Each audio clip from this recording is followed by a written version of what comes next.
tal? Bienvenidos a esta clase número 16, con la que inauguramos el tercer bimestre, luego de este receso.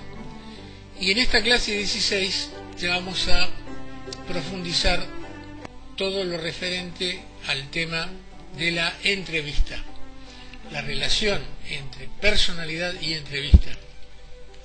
Como ustedes pueden ver, vamos en principio a avanzar con los dos primeros temas, que son la personalidad en la entrevista sociopraxiológica, una aproximación general al tema.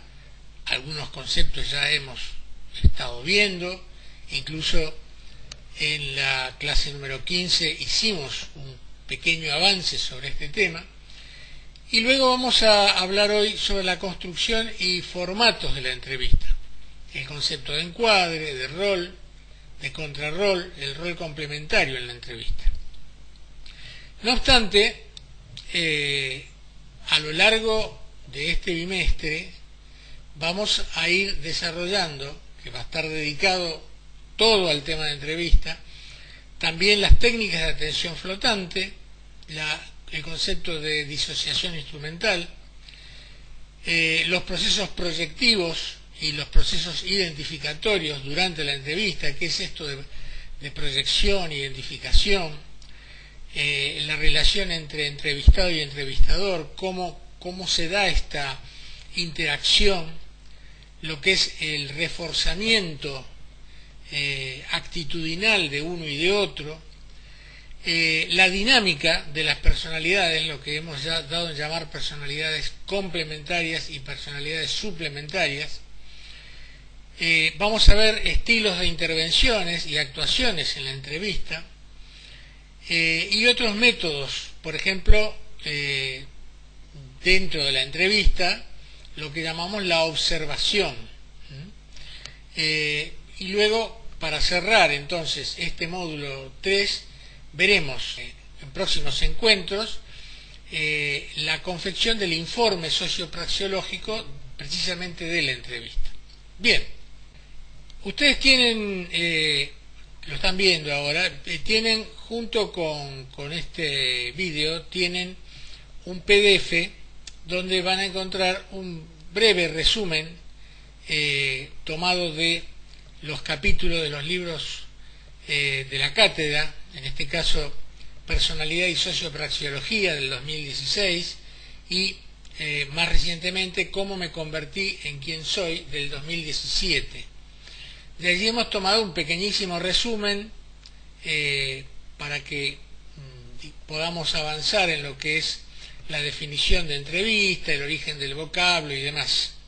También hemos hecho un pequeño adelanto en relación al tema de la observación, porque observación y entrevista son dos caras de una misma moneda, Es decir, la observación forma parte de la entrevista, pero por supuesto es un complemento del vínculo interactivo oral dentro de la entrevista. Al mismo tiempo que tenemos una comunicación de tipo verbal en la entrevista, se está llevando adelante un contexto de observación. Ese contexto de observación es muy importante porque identifica formas de comunicación transverbal, por ejemplo, los gestos, el lenguaje corporal, etc. Bien, dicho esto, entonces vamos a empezar con definiendo de alguna manera, o vamos a recordar, porque ya hemos visto en otras oportunidades este concepto, la importancia de la personalidad dentro de la entrevista sociopraxiológica. Y bien, primero y principal, definamos que una entrevista tiene básicamente dos momentos. El primer momento es lo que llamamos preentrevista. En la preentrevista, el entrevistado y el entrevistador toman contacto por primera vez. Tenemos que ver de dónde viene la demanda. Si esa entrevista se produce porque hay una solicitud Ya hemos visto la vez pasada la relación entre, la diferencia en todo caso entre solicitud y demanda, pero en este caso no vamos a profundizar en ello. Digamos simplemente que la solicitud de entrevista puede venir de parte del entrevistador o de parte del entrevistado. Lo más frecuente en general es que venga de parte del, a partir de una solicitud del entrevistado hay una respuesta del entrevistador. Esto no solo en entrevistas de trabajo social, sino también en otras sociopraxiologías, por ejemplo la psicología, o si ve dentro del campo de las entrevistas encontramos, por ejemplo, lo que llamamos entrevista periodística, lo que llamamos entrevista psicológica, entrevista médica, entrevista sociológica, entrevista de trabajo social, etc. Bien, una vez que se ha pautado, que se ha pactado el lugar de la entrevista, el motivo de la entrevista y el futuro entrevistador responde que efectivamente él puede llevar adelante la entrevista porque tiene los elementos para responder a esa demanda, es decir, que es pertinente la demanda y es pertinente la respuesta a esa demanda, se fija entonces el lugar de la entrevista. Por lo general, el lugar de la entrevista puede ser muy variado. En general, si es una entrevista psicológica, una entrevista médica, se hace en el consultorio del profesional. La entrevista en trabajo social también podría hacerse en un gabinete de trabajo social, pero suele muchas veces justamente hacerse fuera de ese ámbito en los espacios que son propios del futuro entrevistado. Podría ser su propio domicilio, podría ser una sociedad de fomento, una institución, etc. El lugar, el contexto en el lugar en que se está haciendo la entrevista es muy importante. ¿Por qué? Porque es muy diferente que la persona que esté siendo entrevistada se sienta que está en un ámbito conocido, que está digamos, en su ambiente, a que está en un ambiente extraño o en un ambiente que lo puede inquietar, que él no conoce, por ejemplo un consultorio, un gabinete, etc. Bien, dicho esto entonces, ¿qué se fija en la preentrevista? Se fija, en principio, la aceptación de parte del profesional, el lugar, el día, la hora, y si hay alguna otra característica que deba ser comunicada al entrevistado. Bien, la entrevista propiamente dicha, que justamente tiene que ver con un espacio y tiempo real, es ante todo una situación interactiva de características artificiales. ¿Qué quiere decir artificiales? Que no se da de manera espontánea. Un encuentro en la calle entre dos personas se da de manera espontánea, puede ser producto del azar.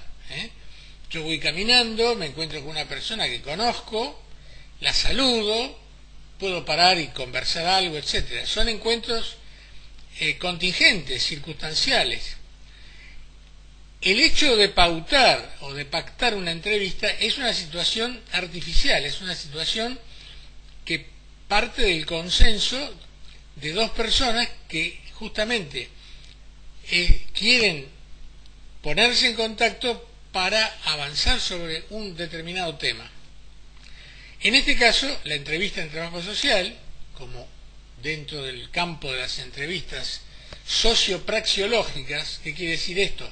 Que tienen que ver con un componente de características de demanda social y al mismo tiempo son praxiológicas porque las sociopraxiologías actúan directamente sobre el destinatario de la demanda para poder asistir, modificar, ayudar, orientar, asesorar. Es decir, justamente la praxiología tiene que ver con una articulación entre la teoría y la práctica. Inciden, intervienen en ese campo.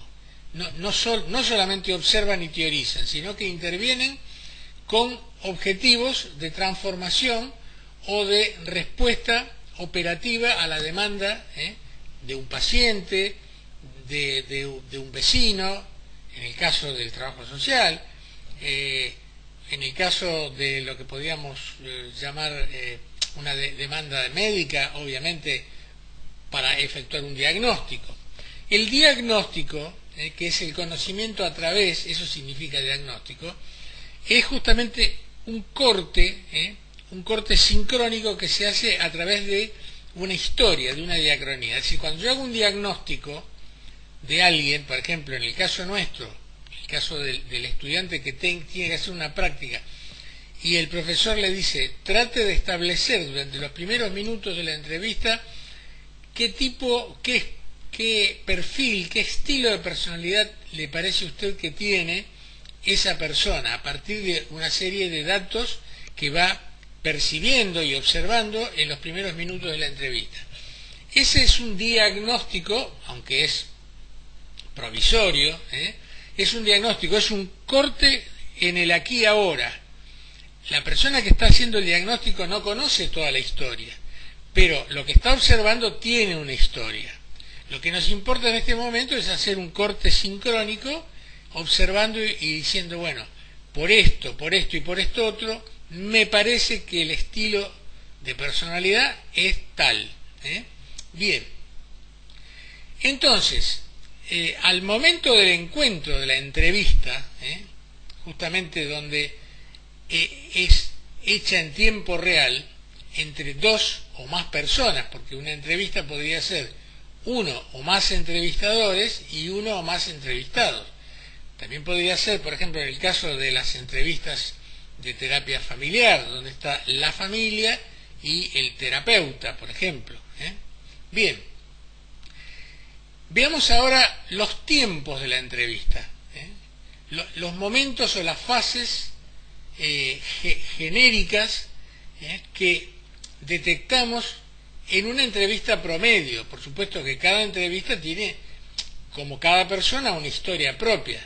Cada entrevista tiene sus características que son, por un lado, pueden ser comparables con otras características similares de otras entrevistas, pero al mismo tiempo esa entrevista en particular tiene características propias que no se encuentran en otra entrevista. ¿Por qué? Porque hay dos personas que son justamente dos individuos con dos historias, con dos problemáticas, o con un objetivo, pero son dos personas singulares, y eso genera que esa entrevista tenga características absolutamente identitarias de esa característica y no de otra.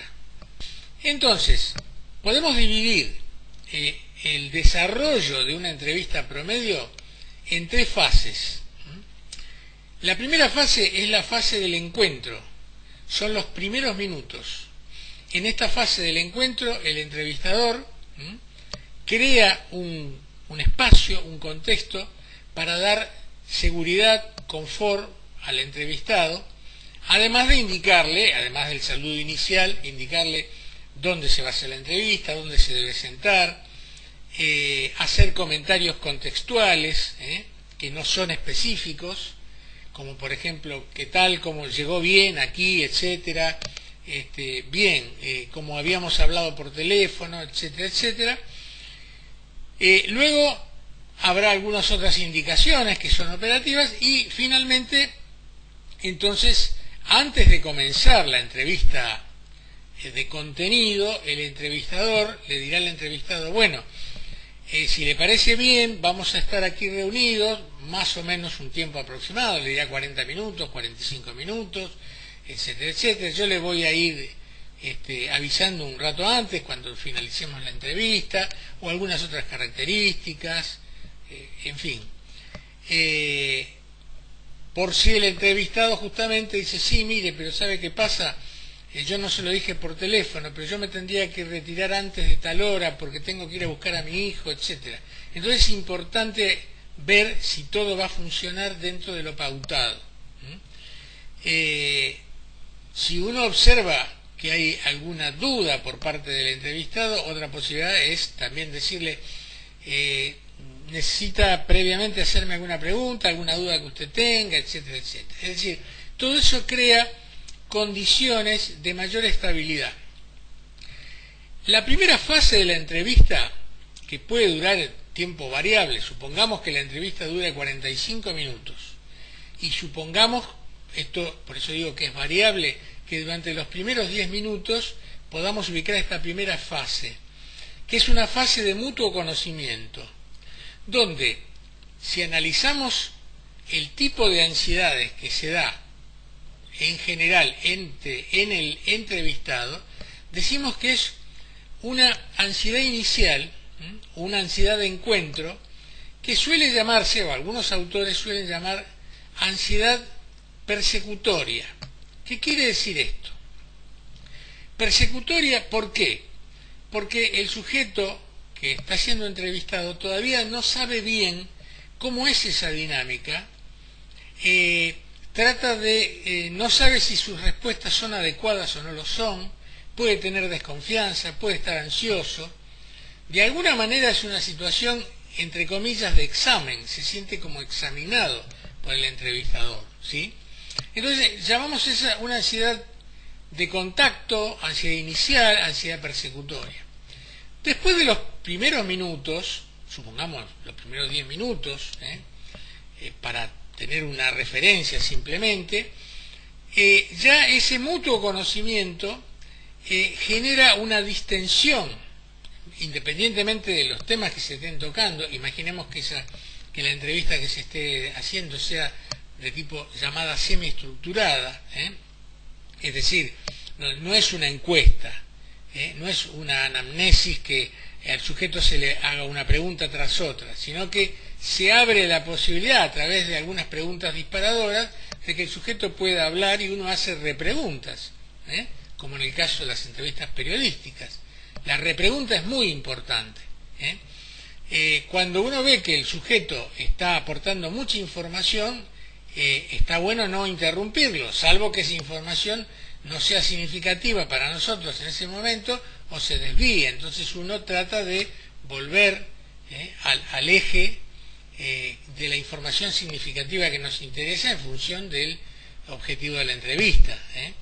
Si fuera una entrevista completamente no estructurada, ahí sí, ahí, como en el caso de un discurso dentro del ámbito del psicoanálisis, ahí no hay casi interrupciones, el sujeto salta de un tema al otro y se lo deja hablar. No es el caso de la entrevista en trabajo social, que es semiestructurada.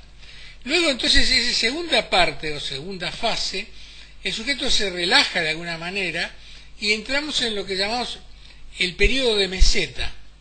Es un periodo ya de mayor confianza, donde los sujetos se muestran de manera mucho más espontánea, y la ansiedad que predomina en ese caso, insisto, según algunas escuelas y algunos autores, es lo que se llama ansiedad de mantenimiento. Ansiedad de mantenimiento. Finalmente se produce la separación, es decir, va terminando. Esto puede acontecer o porque yo le digo, bueno, voy a hacerle las últimas preguntas, vamos a ir terminando, etcétera, o porque incluso el propio sujeto percibe que efectivamente está terminando la entrevista, y acá pueden pasar dos cosas. Una, que el sujeto, al darse cuenta que está terminando la entrevista, empiece entonces a entrar en una ansiedad llamada de separación, que de alguna manera genera una menor comunicación, es como que él ya va comunicando menos cosas, algunas otras cosas prefiere no comunicarlas conscientemente o semiconscientemente, porque total ya va a terminar la entrevista. También es importante saber si va a haber una segunda entrevista o no. Y la otra posibilidad es que el sujeto se ponga muy ansioso porque no quiera terminar, porque eso ha hecho una gran catarsis y quisiera seguir, y entonces hay una dificultad de la separación y el sujeto habla más en esa última fase, aporta más información y más información como para no terminar. A veces ocurre en las entrevistas periodísticas también, que uno escucha, por ejemplo, radialmente, televisivamente, donde Dice, bueno, le hago la última pregunta y con esto le cierro, dice el periodista, y dice, bueno, le agradezco mucho, y la persona en lugar de decir, no, el agradecido soy yo y cerrar, dice, sí, bueno, mire, si usted me permite unos minutos más, ¿no? Porque hay una cosa importante que no le dije y quisiera decirle, esa persona que no se puede separar, y siempre le parece que hay algo que no dijo, hay algo que tendría que decir. En realidad, además de que puede pasar eso, el sujeto le cuesta separarse porque se sintió cómodo en esa situación y de alguna manera cortar se siente un vacío, el vacío posterior a la entrevista, y es, finalmente, ¿qué cosas dije? ¿Habré dicho algo imprudente, etcétera? Esa ansiedad entonces puede darse, la ansiedad de separación, donde el sujeto de alguna manera toma distancia, o también podría darse lo que vuelva la ansiedad persecutoria, es decir, el sujeto empieza a pensar, me parece que hablé de más, que dije cosas que son inconvenientes, y entonces no sabe cómo separarse. En ese caso hay sujetos, por ejemplo, que tratan de enmendar o corregir lo que dijeron.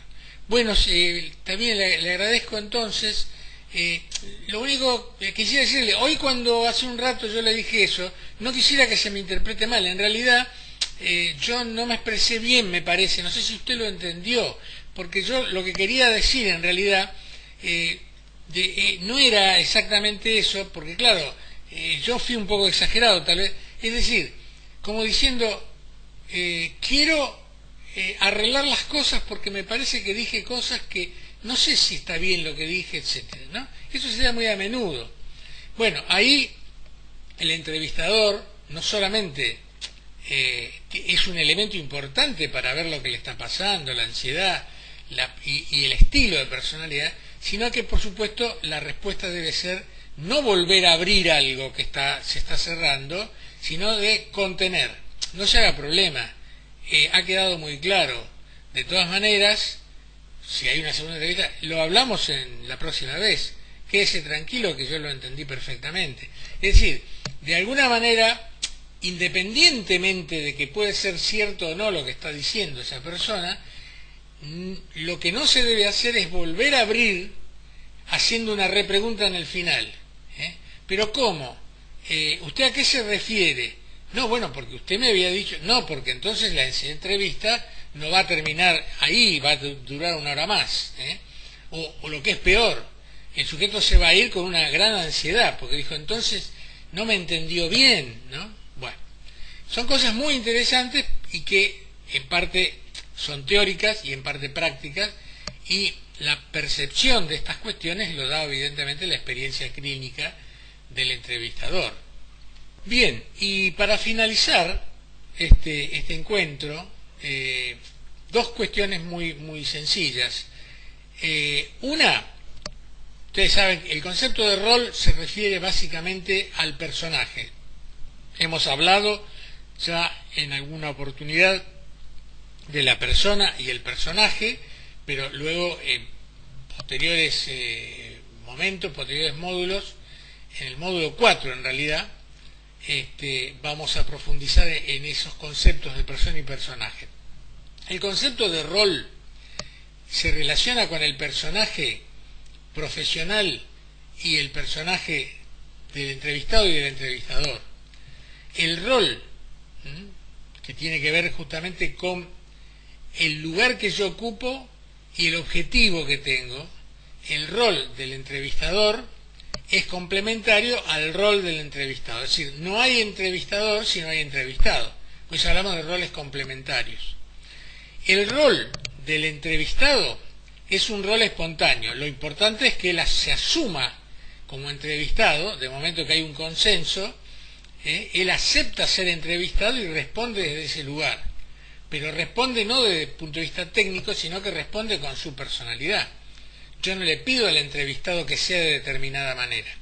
En cambio, el rol del entrevistador es un rol mucho más acotado. ¿Por qué? Porque no solamente yo acepto ser entrevistador, sino que debo observar y hacer observar las características de ese rol. Una de las características de ese rol, que es no salirse de ese rol profesional, por supuesto uno no es una máquina, pero yo dentro de mi rol profesional tengo mis límites.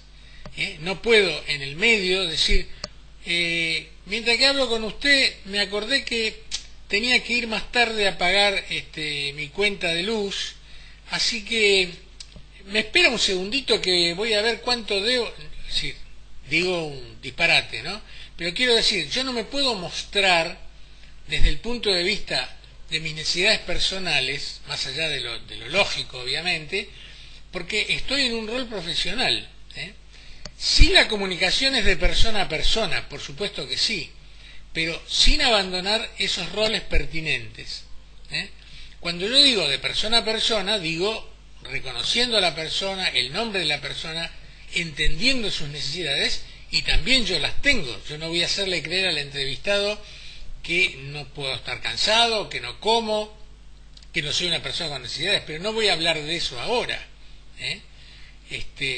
Podría, por supuesto, decir, si se habla del clima, llegó bien hasta aquí, pudo encontrar el consultorio, sí, vio con el calor que hace, sí, realmente es un día muy caluroso. Obviamente, estas son cuestiones que tienen que ver con las necesidades personales, como las comunicaciones cotidianas personales. Entonces, el rol y el contrarrol tienen que ver con los personajes que asumimos. Yo asumo el personaje de entrevistador, la otra persona asume el personaje de entrevistado. ¿Sí? Bien. Y en ese contexto se da también esta técnica que llamamos de observación. Es decir, yo no solamente estoy escuchando el contenido de lo que me dice el entrevistado, sino también estoy percibiendo cómo me lo dice, en qué momento me lo dice, con qué tono de voz me lo dice. Pero además estoy viendo el movimiento de sus manos, su rostro, sus gestos, lo que se llama comunicación corporal, lenguaje corporal. Es decir, es la totalidad, la observación. Si la entrevista se está llevando a cabo en un ambiente que está fuera de mi consultorio, de mi gabinete, etcétera, por ejemplo en la casa de él, o en una institución y demás, también es importante ver el contexto, cómo se relaciona a él, por ejemplo que yo lo esté entrevistando en su ámbito de trabajo, en su oficina. Entonces, estoy observando cómo se mueve en su oficina, cómo se relaciona con sus compañeros de trabajo, si en ese caso alguien pasa, lo saluda, o dice estoy en una entrevista, cómo se mueve, o si lo demandan en ese momento, esta persona está hablando conmigo y de pronto alguien golpea la puerta y dice, discúlpeme que lo interrumpa, mire, me dijo el supervisor si usted podría, ¿no? Es decir, ¿cuál es la relación que él tiene con su ambiente? ¿Cómo se mueve con su ambiente? ¿Se empodera de ese ambiente? ¿Se apodera cuando yo entro? El extraño soy yo, entrevistador. Entonces, él es el dueño de casa y él me dirá, pase por favor, siéntese acá, quiere tomar algo, etcétera. Él se empodera, es un lugar muy importante. Una cosa es que esa persona que va a ser entrevistada por mí esté empoderado en su ambiente, y otra cosa que el ambiente justamente lo reduzca y él es un ambiente extraño, que no sabe qué hay detrás de esa puerta, que si tiene ganas de usar los sanitarios, no sabe si pedir o no, porque dirá, por ahí lo comprometo. Es decir, son todas cuestiones importantes que tienen que ver con la interacción y con entender que la personalidad siempre se da en situación y en contexto. No olvidemos eso. La relación de entrevista se da en una situación determinada, en un contexto determinado. Bien, dicho esto, vamos a, como les dije, durante todo el módulo 3, vamos a desarrollar el tema entrevista. Así que esto lo vamos a profundizar, vamos a volver sobre ese tema y demás. Lean el PDF, que es simplemente una síntesis, y vean los vídeos que acompañan e ilustran justamente esta temática. Muy bien, muchas gracias y nos vemos en la próxima clase, la número 17.